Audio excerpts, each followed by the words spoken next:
Hi, I'm Deb Hart, and I'm the host for the show tonight.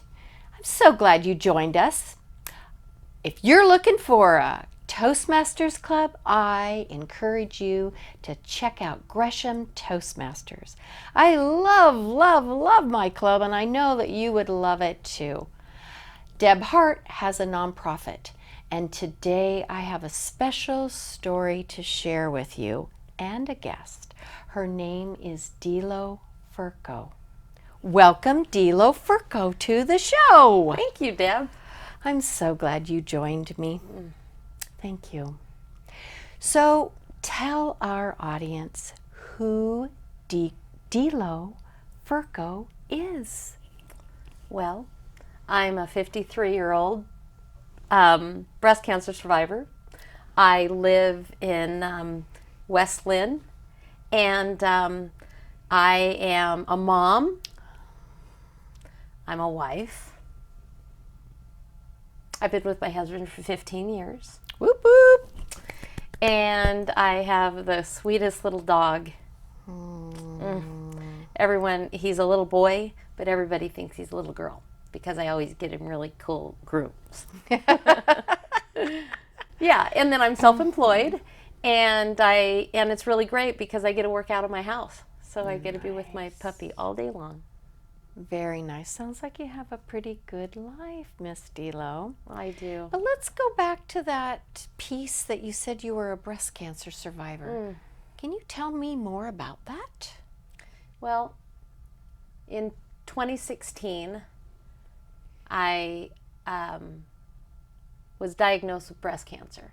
I got that first call that said, you have ductile carcinoma. I didn't know anything about breast cancer then. I just had went in for a routine mammogram. And when they said carcinoma, though I didn't know anything about it, I knew that was cancer. You know, the hardest thing I did in my life is having a group call with my husband and my girls. And I said, guess what? I have breast cancer. And what was really shocking to me about that is I was embarrassed to have it. Wow. I was embarrassed to have breast cancer. After that initial lumpectomy, because they said, we're going to go in and we're going to cut the cancer out. And then when I went in for the doctor after they did the testing, they said, well, we didn't get it all, so we're going to have to go back in. They said, well, what happens if you go back in and cut more and you don't get it all? They said, then we'll have to go back in and cut more. And I said, well, then what do you keep doing? He goes, we'll keep on going until you have a mastectomy. And I go, okay, so you're going to do that. What do you do with the other side? And he goes, oh, we can go in later and make them look right. And I go, no, this is how it's going to go. You're going to take them both off, and that's the way it's going to go. So what I was presented with was, okay, well then what's next is implants. I go, well, let's do the implants. I'd like to look like a woman again. And so I had implants put in. And then as soon as I healed, I started getting really active.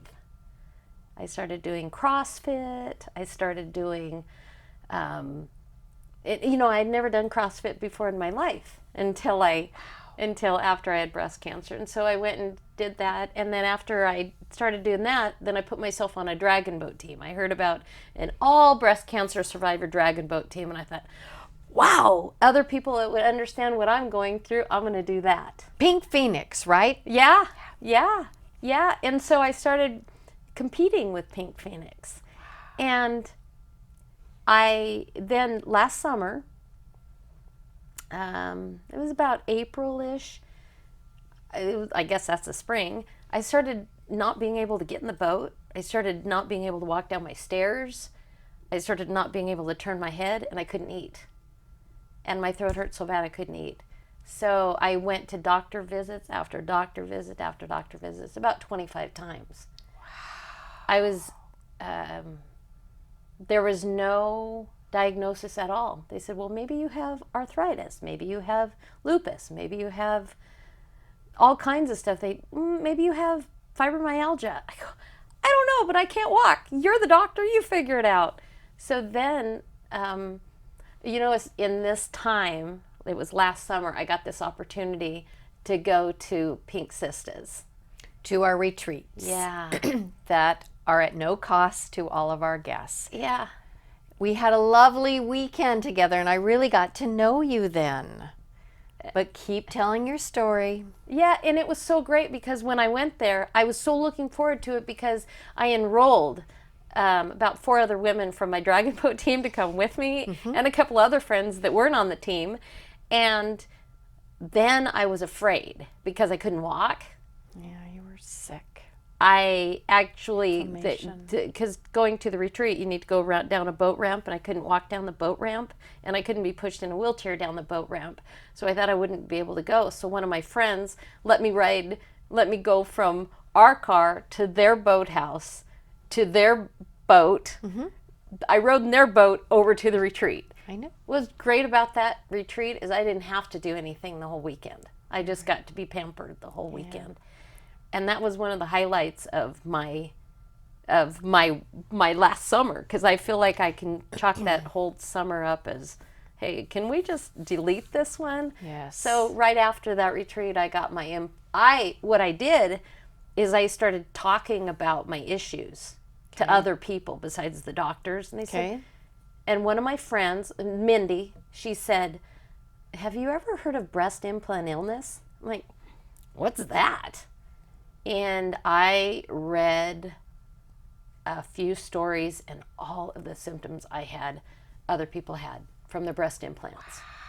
The doctor said, well, what happens if it's not the implants? I'm like, you tell me what's wrong with me, and I won't take my implants out. They go, well, we'll take your implants out. I woke up from surgery, and that unbelievable pain that I had in my legs was gone. Wow. Though they pushed me out of the hospital in a wheelchair, I wanted to walk because I could walk. Yeah. Yeah. Oh, it's a happy ending to a story. But how are you doing now? I'm doing so good. I can sleep now. I am excited to go work out now. I'm really excited. I'm going to start another workout regimen in about a week. I'm going to be back on that dragon boat in about a week. So excited for you. You know, the most excitement thing about it is I want to yell from the rooftops. Yeah. Well, I think this is a great platform for you to share this implant disease. Yeah. Because so many people will say to us, breast cancer survivors, wow, you get a new set, a new rack. Not so much. That is not necessarily true. Here's a proven example of implants are not always the right thing to do after breast cancer. Absolutely. So I applaud you. And I thought about it, and I thought, if I say this on television or something, the whole world's going to know that I lost my breasts. And then I thought, well, what if they know? Who cares? Yeah. I'm not a woman because I have breasts. Yeah, good for you. They don't define me. I love your story. And I'm proud of you for sharing your story. Thanks. And telling everyone your story. Yeah. Yeah. So you're doing really well, and tell us about hobbies that you do. What else do you like to do? I know that you do amazing embroidery. Yeah, I do. I started a business a few years ago called Delo and Stitch, and I do customized embroidery. I love it. Yeah. And I am always perfecting my craft and doing it in different ways, and I just have fun with that. I really like to travel with my husband. We went to Paris a few years ago. We've been on a cruise. We were talking about going on another cruise, and in about a week we're going traveling with my husband's aunt and uncle, and I'm really looking forward to that. So traveling's big to me, and oh my goodness, I ride a scooter. What? Yeah. My A scooter with a helmet? With a helmet. No, it's not pink, but you know what? What? You know, the day's young. It could be pink, but it's a black scooter, and my dog rides in a pouch on me. And so, yeah, I'm sure that we've been on a lot of pictures, and, you know, so he rides with me. And where do you ride this scooter? I mean, do you just like take it out on the highway? No, I can, but it's not Just around town. No, I'll drive it around town. Oh, I strap my paddle to the side and I go to Pink Phoenix practice with my paddle. Do you really? Yeah, I just strap it right to the side and put my helmet on, and here I go. My dog doesn't go to that with me, but he I take him to the dog park. We ride up in style. Oh, I love that. Well, the good news is that you're doing so well, and I'm just so glad to see you after the retreat that we had last year. You know, it went smooth. We had a great weekend, but it would have been better had you not been, you know, not feeling, you know, the way that you were feeling with all the inflammation and stuff. And that was the first time that I had actually heard about the implant disease was that weekend, Delo, and I do a lot of different retreats. I see 90 women a year. Yeah. But it was the first time that I actually knew of a patient. I had heard a little bit about it, but you know, to see you and to see how well you're doing, and that you've recuperated from that too, is simply amazing. Yeah, one thing that I noticed is that they're going to start putting warning labels for you to sign off, so you can be aware and you can be informed of what implants can do to you, and it can be your decision to get them in. Wow. Yep. Well, it just takes someone like you to advocate for the rest of us breast cancer survivors. And it's not just breast cancer survivors, because I want to make a difference for people that are doing it for just breast augmentation. Oh, okay. Right? All right. Because you just want to do it for whatever reason. I just want people to be informed. If you start to notice the symptoms, then gosh, it actually could be your implants. Wow. Yeah, I don't think that much about the augmentation part. I always think of us breast cancer survivors. We don't have any other choice other than to not have implants or have implants. Well, they can become breast cancer survivors after they get the cancer from the implants. I know it. Yeah. So if this does anything for me being here, I would love for people just to be able to do their own research before they choose to have foreign objects put in their body. I love that. I love that.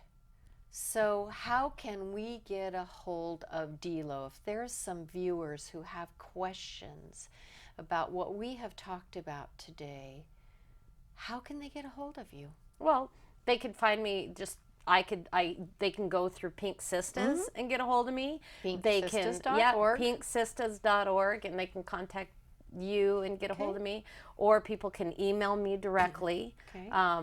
I can leave my email address. Love that. Yeah. Love that. So it's my name. It's Delo Fercho, DeloFercho @gmail.com.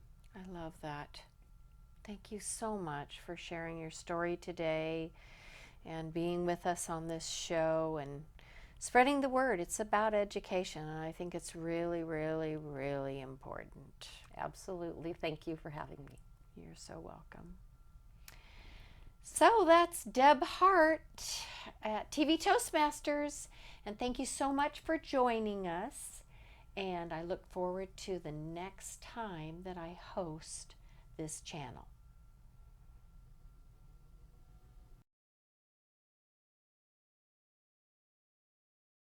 To thrive, 'cause she's always known that there was something more, like a hunger in her belly, like an instinct telling her that there was something more. This living can't be called living if it's really only half a life. She's a flower that grows despite cement walls, and she will survive. She will survive.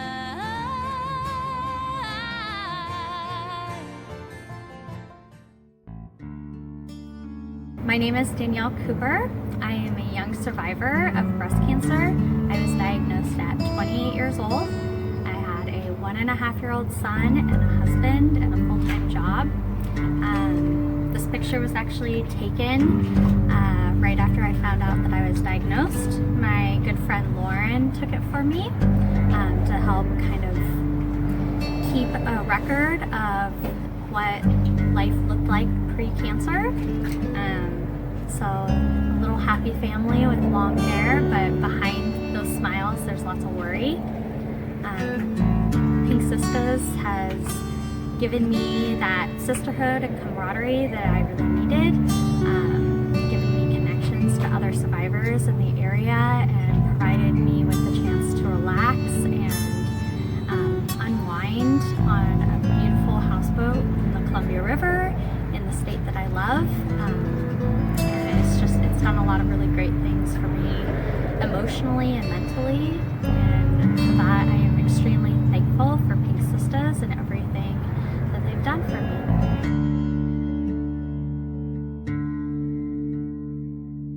My name is Kim Ramsfell, and I was diagnosed in 2012 at 38 years old. So I've been going through almost 6 years of treatment. I was diagnosed stage 4, which means that there is no cure. I will be in some sort of treatment for the rest of my life, or until there's a cure. I have been on 2 retreats with Pink Sisters, and the last one that I was on was specifically for stage 4 breast cancer patients. We don't really identify with the word survivors, because at this point we haven't really survived anything. We're still kind of fighting or thriving, or whatever word you want to put on us, every day. And so that was the nice thing, to come to a retreat that was just with stage 4 people, because each of us understood what the other was going through. And so to have the opportunity to go on a retreat and have this beautiful setting at the retreat house on the Columbia River was truly, really a blessing. And I cannot thank Pink Sisters enough.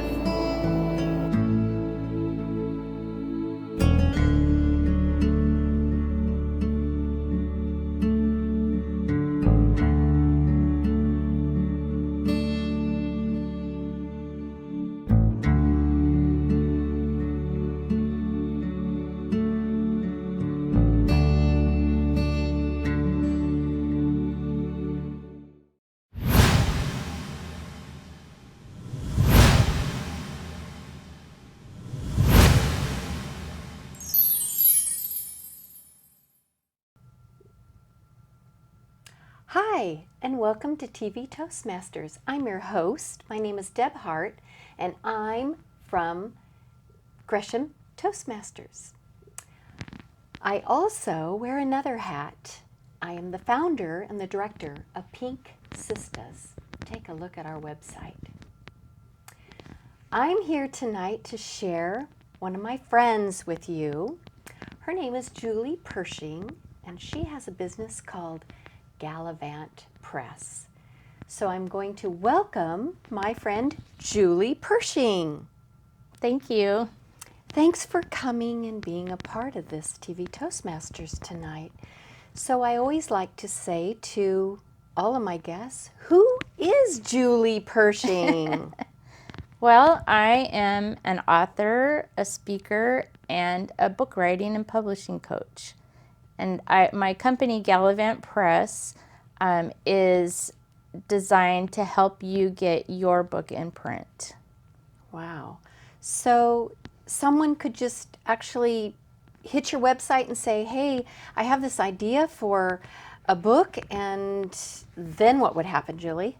Well, normally what happens is we'll set up a time to chat, and I can do a video chat on Zoom, or I meet with people one-on-one, and we talk about their idea for a book, and then we just kind of go over what they can expect and what the difference is between the way I publish books and the way traditional publishers publish books. And how long has Gallivant Press been a business? I've been in business about 3 years. It'll be 3 years next month, actually.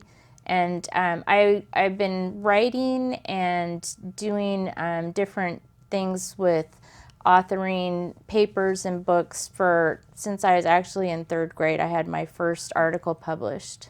Wow. So this has been maybe a dream for you, or obviously it's a passion for you. Yes. Yeah? Yes. Yeah?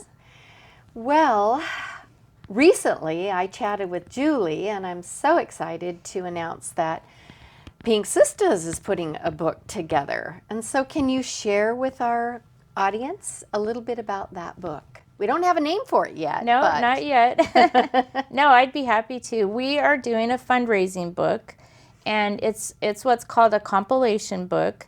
So what we're doing is taking stories from breast cancer survivors who have been on Pink Sisters retreats, and they're telling their story of their journey with breast cancer, and then they're also talking about the retreat. And then we're putting them all together in a book, and then the book is going to be used as a fundraiser for Pink Sisters. I love that. So how many women have submitted their stories? We have 12 women that are going to be in the book, and I think it's going to be a really good book. I've already been getting their submissions, and I've met with a couple of the women in person, and it's just really nice to meet in person and hear their story. And I think it just really gives an extra bit of realness and flavor to what they've written. And so I'm really excited. The chapters that I've seen so far are they're really heartfelt and moving. And, they all have one goal. And it's, they want to leave a legacy, and they want to help Pink Sisters. I love that. This is pretty exciting for us. This is something we've been going to do for a really long time, and everyone has a story. And I meet these amazing women. About 90 of them come through the retreats a year, and they're at no cost. So if you are interested, I'm saying to you viewers, if you're interested and you do have a diagnosis of breast cancer, don't hesitate to look us up, Pink Sisters. We do these retreats. And we do a lot of fundraising, and our next event that we will have for a fundraiser is April 11th, so that's the day that the book will come out. So you brought us a couple of books, so will the Pink Sisters book be something similar to this? Yes. So this is a compilation book, and I am working on a series of books for entrepreneurs right now. There'll be 5 books in the series. I started with Focus on Networking. Focus on Speaking just came out last month. Nice. Focus on Coaching comes out this month. And then I have Focus on Marketing and Focus on Systems. So it's a complete series for entrepreneurs, just to help them to have some information in one place from people who've experienced it. And the Pink Sisters book will be very similar to this. And on the back of this book, you can see pictures of the people that are actually authors of the chapters in the book. Nice. And so it's been a really fun journey working on these compilation books, and each of the books that I've put out so far have made Amazon's hot new releases at #1. So all these people are actually best-selling authors now. Wow, that is pretty exciting. It's exciting. For a 3-year new business, you're doing exceptionally well. I'm really proud of you. Thank you. Congratulations. Thank you so much. Yeah. So I say, what do you do in your spare time, Julie? Well, right now my spare time is a lot of editing, but when I'm not editing and working on these books, I go out on our boat with my husband and our 2 little dogs. We also like to golf together. We have 5 grandchildren. And a set of twins. Yes, it's a brand new set of twins. And so it's just been a great journey. And then to have my business being successful to top it off, I think this is going to be a really great year. Life is good for It you, is. Miss Julie. Yeah. Well, I just want to thank you so much for coming on with me tonight, not just as my friend, but also now as a business venture that we're doing together. I'm so excited about that, and I just would like to thank you for coming tonight and sharing your story. So Thanks for having me. you're so welcome. So that's the end of TV Toastmasters for this segment. And like I said, if you're looking for an amazing club in Gresham, go to Gresham Toastmasters. They meet at 6:30. I said 6:30 a.m. on Wednesdays. Hope to see you there. I joined Toastmasters to improve my speaking, listening, communication, and leadership skills. Toastmasters gave me incredible confidence, Confidence, great listening skills, poise, great leadership skills, leadership skills, the ability to speak in public, strength, a captive audience, quality feedback from the more experienced Toastmasters. Toastmasters really helped me improve my listening skills. sales skills, opportunities to go to different groups and widen my whole horizon. Toastmasters has given me a more focused me, and I'm a much better listener. Toastmasters is fulfilling. It's a great place to fail your way to success. wonderful way to meet people, networking, strength. It's addictive. It's a club of self-improvement. It's an experience, it's a ride that you won't forget, and you'll enjoy it every step of the way. Toastmasters helped me land a kick-butt job. I sang at one of my table topic speeches, and people liked it and applauded. My business is doing great, and I'm very, very grateful to Toastmasters. It's been a great experience for me. Thank you, Toastmasters. Thank you, Toastmasters. Thank you, Toastmasters, for giving me so much confidence. thank you Toastmasters for everything.